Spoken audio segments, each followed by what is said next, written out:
Good morning all.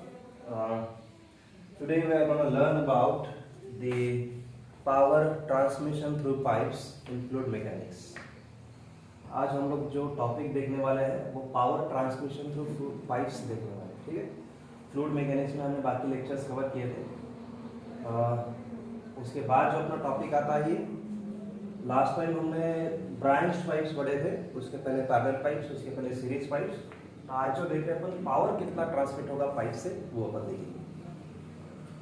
तो power कैसे transmit होता है? कोई भी फ्लूइड जब पाइप से फ्लो होता है तो उस फ्लूइड की वजह से पावर ट्रांसमिट होता है। ठीक है, power is transmitted whenever a fluid flows through the pipe. Power is transmitted whenever a fluid flows through pipe or any other liquid flows through pipe. It may be gas, it may be any fluid, it may be liquid fluid, or it may be any gas fluid. Right? Whenever it flows through the pipe, power gets transmitted from one end to other end. But जब power transmit होता है तो बीच में कुछ losses भी होते होंगे। मान लो आपने इस पाइप के इस इनलेट पे कुछ पावर दिया एज अ इनपुट और वो आउटपुट पे ट्रांसमिट हो रहा है, तो बीच में कुछ लॉसेस भी होंगे। तो वो लॉसेस भी कितने होंगे, क्या है, हम देखने वाले। हमने पावर ट्रांसमिशन कैलकुलेट करने के लिए एक टाइम कंसीडर किया है जिसको एक पाइप कनेक्टेड है। Consider a pipe A B, this is your pipe A B connected to a tank as shown in figure, और हम इस पाइप से कितना पावर ट्रांसमिट होने वाला है वो कैलकुलेट करेंगे। तो पहली बात तो ये है कि पावर ट्रांसमिशन कुछ चीजों के ऊपर डिपेंड करता है। एक तो इस पाइप से कितना वेट ऑफ फ्लूइड ट्रांसमिट हो रहा है, और दूसरा उस पाइप के इनलेट और एग्जिट पे कितना हेड ऑफ वाटर या कितनी एनर्जी अवेलेबल है। तो आउटलेट पे आते आते कितना हेड उसके पास अवेलेबल है वाटर के पास या उस फ्लूइड के पास, वो एक चीज, और दूसरी चीज कितना वेट ट्रांसमिट हो रहा है पर सेकेंड। वो दो चीजों के ऊपर पावर ट्रांसमिशन डिपेंड है।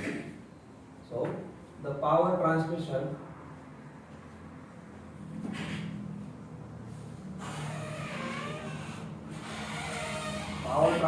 through the pipe depends on कौन सी चीजें। एक तो weight of liquid flowing per second, weight of liquid flowing per second, and number two, it depends on the energy available at the outlet, or we can say that head available at the outlet. Head of water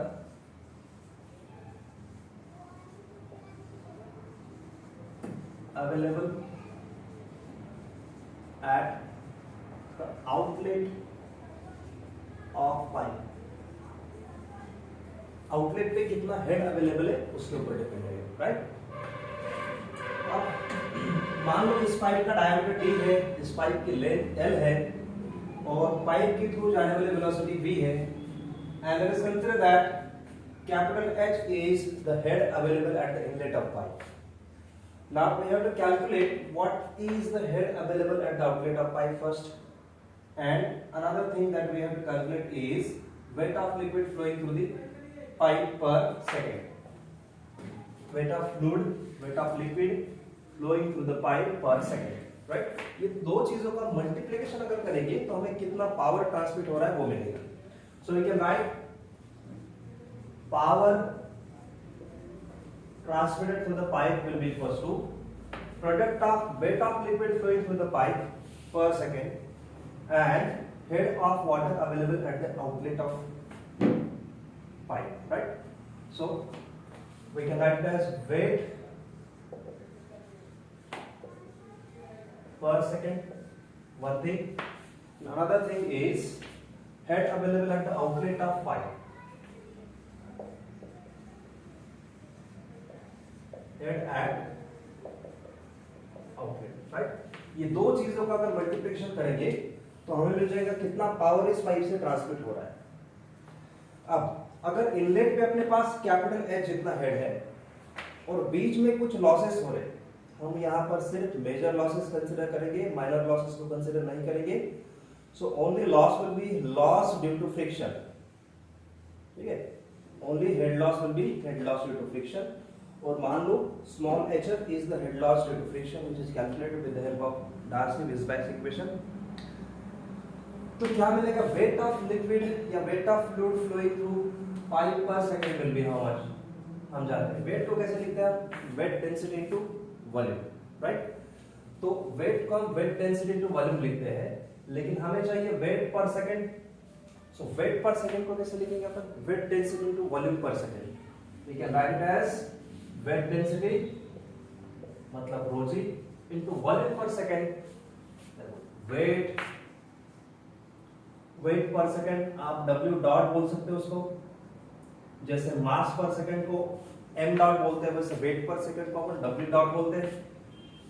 wait per second will be equals to what, weight density ρg multiplied by volume per second, right. Weight density multiplied by volume per second. लेकिन volume per second क्या होता है, volume per second मतलब what, it means discharge of fluid flowing through the pipe. Volume per second मतलब ही discharge.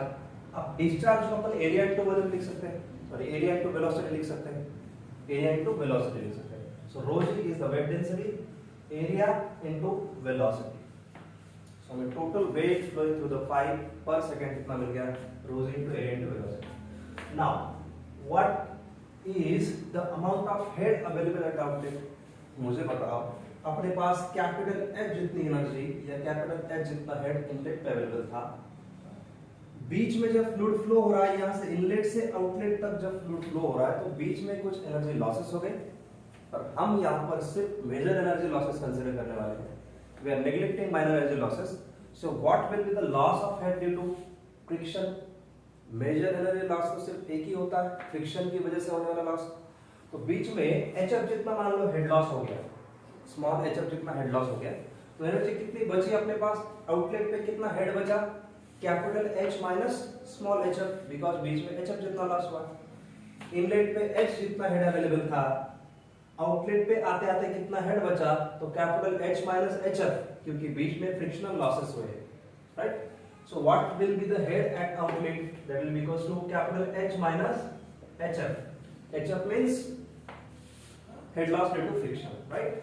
तो ये दो चीजों का मल्टीप्लिकेशन, एक ये weight loss, sorry weight of fluid flowing through the pipe per second, दूसरा head available at the outlet of pipe. इन दोनों के ऊपर हमारा पावर ट्रांसमिशन डिपेंड था, ये दो चीजों के ऊपर पावर ट्रांसमिशन डिपेंड था, दोनों का मल्टीप्लिकेशन किया, we got power transmitted through the pipe, right. मतलब कितना पाइप से पावर ट्रांसमिट हुआ है वो आपको मिल गया। Now we know that hf equals to 4FLV² upon 2GD। hf is head loss due to friction, हमने डार्सी-विस्बैक इक्वेशन से कैलकुलेट किया था उसको। So we can write it as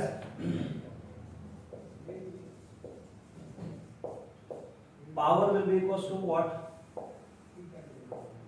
power transmission को हम कैसे लिख सकते हैं, ρg इनटू एरिया को अपन लिख सकते हैं π/4d² इनटू ये वेलोसिटी, ब्रैकेट में कैपिटल H वैसे क्या वैसे माइनस स्मॉल h मतलब what, head loss due to friction, उसका फार्मूला हम जानते हैं 4FLV², 4FLV², स्मॉल f मतलब head loss, sorry coefficient of friction upon 2GD. This is your entire expression for power transmission through pipe. चलो इसको equation number 1 बोलते हैं, ठीक है। इसको इक्वेशन नंबर 1 बोला, क्या आप इक्वेशन नंबर कुछ भी दे सकते हो, चलो वही बोलते हैं, कोई बात नहीं। तो यहाँ को पावर कितना ट्रांसमिट हो चुका है आउटलेट पे वो मिल गया, right. This is your power transmission through the pipe. Now, next we have to calculate is what is the efficiency of power transmission. ये पावर तो ट्रांसमिट हो रहा है, इनलेट पे कुछ पावर दिया था, आउटलेट पे कुछ पावर ट्रांसमिट हो गया, लेकिन कितना एफिशिएंट है वो, what is the efficiency of transmission of power, वो कैलकुलेट करते हैं। Now efficiency of power transmission is ratio of power available at the outlet of pipe to power available at the inlet of pipe, right?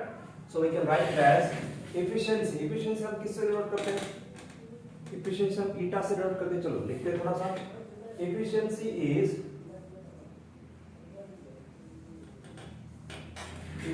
of power transmission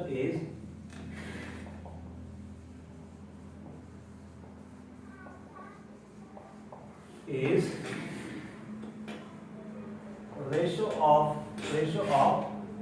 power available at outlet of pipe to power supplied at the inlet of pipe. Power available at outlet of pipe to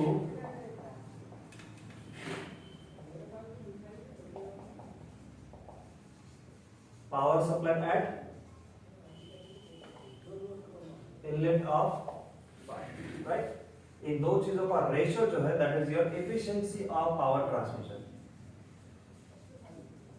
ठीक है. Now eta से denote करते हैं power transmission. So eta is equals to power at the outlet of pipe. कितना power outlet पे available है हम जानते हैं. पावर मतलब weight of fluid per second multiplied by head available. Weight of fluid multiplied by head. अब अगर आप बात करेंगे इनलेट पे कितनी पावर थी, तो इनलेट पे कितना वेट था, यानी wait of fluid per second multiplied bye inlet पे कितना हेड था, कैपिटल एच. राइट. देखो इनलेट पे अगर कितनी पावर थी आप कैलकुलेट करना चाहोगे तो कैसे, wait of fluid W dot बोल सकते हो, wait of fluid per second multiplied bye inlet पे कितना हेड अवेलेबल था, ये हो गई इनलेट की पावर, अपॉन आउटलेट पे कितना हेड अवेलेबल है. आउटलेट पे हेड अवेलेबल है कैपिटल H माइनस HR, क्योंकि HF जितना फ्रिक्शन लॉस हुआ है बीच में, तो आउटलेट पे कितना अवेलेबल है इतना. तो अपॉन ये W डॉट तो है weight multiplied by head. Outlet पे कितनी पावर है, इनलेट पे कितनी पावर है, ये दोनों का रेशियो जो होता है that is your efficiency of power transmission. Now we can calculate as लिखा है डेफिनेशन में, what is efficiency is power transmission efficiency of power transmission is a ratio of power available at the outlet पे कितनी है to power supplied at the inlet. Power inlet पे कितनी supply की है और आउटलेट पे कितनी अवेलेबल. आउटलेट पे कितनी पावर अवेलेबल है, wait of fluid per second multiplied by head available at the outlet upon weight of fluid per second multiplied by head available at the inlet of pipe. Right? Yeah, head supplied at the inlet of pipe. It's better to say head available at the inlet of pipe. कि wait तो same है, calculate हो गया, cancel out हो गया. तो कितना मिला आपको, power equals to capital H minus small h upon capital H. This is your efficiency of power transmission. Let us say this is your equation number 2. Right? एक तो मिल गया आपको पावर कितना ट्रांसमिट हुआ, ये दूसरा मिल गया एफिशिएंसी ऑफ पावर ट्रांसमिशन कितना. अब तीसरी बात देखते हैं अपन, what is the condition for maximum power transmission. ये पावर तो ट्रांसमिट हो रहा है ठीक है, लेकिन मैक्सिमम कब पावर ट्रांसमिट होगा उसके लिए क्या कंडीशन है वो देखते हैं. अब मुझे बता, any function will be maximum when its first differentiation with respect to that variable is equals to 0. और जब वो differentiation हम 0 से इक्वेट करते हैं तो हमें maximum power transmission मिलता है. अब इस पावर को हमें क्या करना है, डिफरेंशिएट करना है, हम 0 के साथ इक्वेट करना है, तब जो कंडीशन मिलेगी that will be condition of maximum power transmission. Right? तो मुझे पता है कि पावर जो है आपका P इक्वल्स टू समथिंग, इस P इक्वल्स टू समथिंग जो इक्वेशन है इसमें वेरिएबल कौन है, देखो कांस्टेंट कौन है, सभी कांस्टेंट्स है. Rho g is constant, pi 4 d square diameter of pipe की कांस्टेंट आपने कंसीडर की. हेड कांस्टेंट है, कोण का कांस्टेंट है, ये लेंथ ऑफ पाइप कांस्टेंट है, ये स्मॉल f मतलब कोएफिशिएंट ऑफ फ्रिक्शन कांस्टेंट है, ये 2 ये g ये d सब कांस्टेंट है, सिर्फ वेरी हो रहा है वो वेलोसिटी, जो वेरी हो रहा है that is your velocity. So we have to differentiate this power with respect to velocity because all other parameters are constant, right? So what will we do? We will differentiate this power with respect to velocity and we will equate it to zero. Whatever the condition that we will get is the condition for maximum power transmission. ठीक है? हम क्या करते हैं, power को differentiate करते हैं velocity के रिस्पेक्ट में एंड उसको जीरो के साथ इक्वेट करते हैं, तो जो कंडीशन मिलेगी that will be condition for maximum power transmission. So let us start. Now to get condition for maximum power transmission we will differentiate power with respect to velocity with respect to v and equate it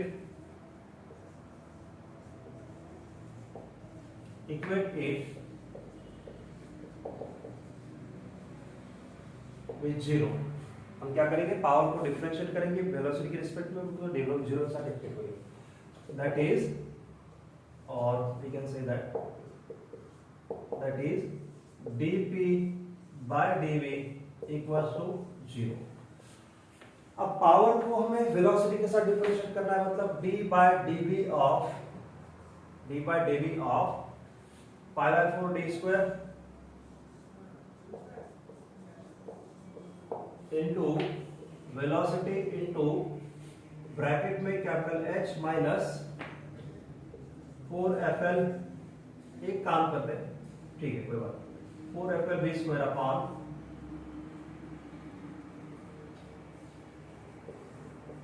2GD equals to, हमें इसको zero के साथ equate करना है, right. Now जितने भी constant है उनको सभी को आउटसाइड लेते हैं, बाकी जितने वेरिएबल है उसको अंदर रखते हैं. ये pi by 4 D square constant है, सो पाई बाय 4 डी स्क्वायर ये कांस्टेंट है, इसको आउटसाइड लेते हैं तो बचता कौन है, d by dv ऑफ ये वेलोसिटी से अंदर मल्टीप्लाई करते हैं, इसको तो आउटसाइड ले लिया, वेलोसिटी से अंदर मल्टीप्लाई करेंगे तो h into v minus 4 into small f into l into v cube upon 2gd equals to 0, right. ये हमने अभी डिफरेंशिएट करना है विद रिस्पेक्ट टू वेलोसिटी, तो ये तो कांस्टेंट है, ये वैसे भी राइट साइड में जाके जीरो हो जाने वाला है, तो बचता ये ब्रैकेट है, इस ब्रैकेट को डिफरेंशिएट करना विद रिस्पेक्ट टू वेलोसिटी. चलो डिफरेंशिएट करते हैं. Differentiation of this term with respect to velocity will be h capital H minus differentiation of this term with the velocity will be equals to what, 3 times 4FL v square upon 2g. ये 3 times 4FL v square मतलब कितना, 12FL v square upon 2gd equals to 0, right. Now मुझे बताओ, इसको हम 3 into 4 लिखने से अच्छा, इसको हम 3 into 4 लिखने से अच्छा इसको हम वैसे ही लिखते, मतलब 12 लिखने से अच्छा वैसे ही लिखते 3 into 4.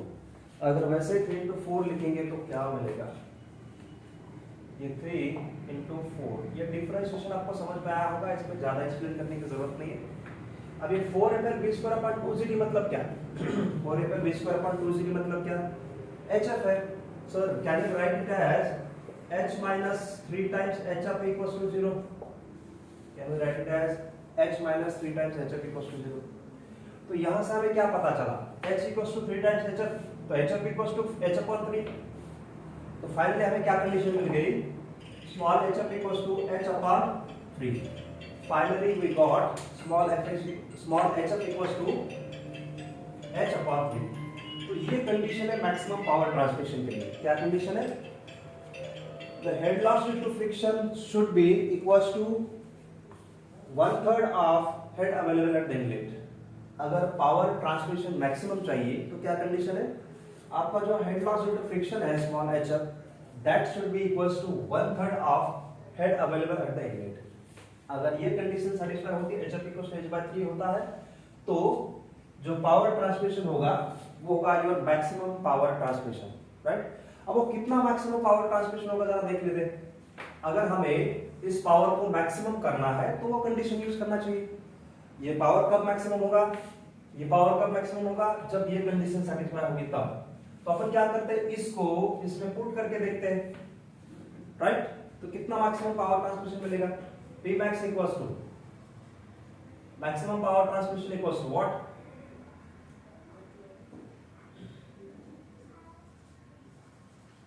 इस इक्वेशन में पुट करेंगे तो ज्यादा अच्छा रहेगा, ये वाला इसमें पुट कर लेंगे।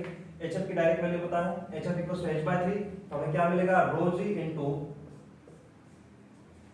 ये एरिया मतलब π/4 d स्क्वायर इनटू वे वेलोसिटी, और ये कैपिटल H माइनस HF कितना है, मैक्सिमम पावर ट्रांसमिशन के लिए HF कितना होना चाहिए, h/3 होना चाहिए। सो कितने मिलेंगे, this will be equals to rho g π/4 d square into velocity into ये कितना हो जाएगा, h माइनस h/3 मतलब 2h/3, right? This will be equals to 2h/3। So this is your maximum power transmission. This is your maximum power transmission. ये power का expression मिला था, condition for maximum power transmission मिल गई, उसके बाद उसी कंडीशन को हमने पावर में पुट किया तो हमें मैक्सिमम पावर कितना ट्रांसमिट हो रहा है वो भी मिल गया।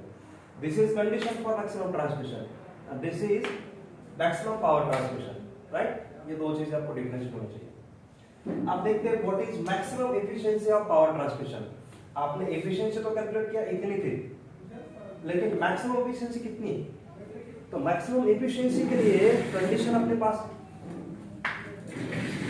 मैक्सिमम पावर ट्रांसमिशन की कंडीशन थी small hf equals to h/3। अब मैक्सिमम एफिशिएंसी कितनी होगी वो देखते हैं। What will be maximum efficiency of power transmission? हम जानते हैं efficiency of power transmission is, we know efficiency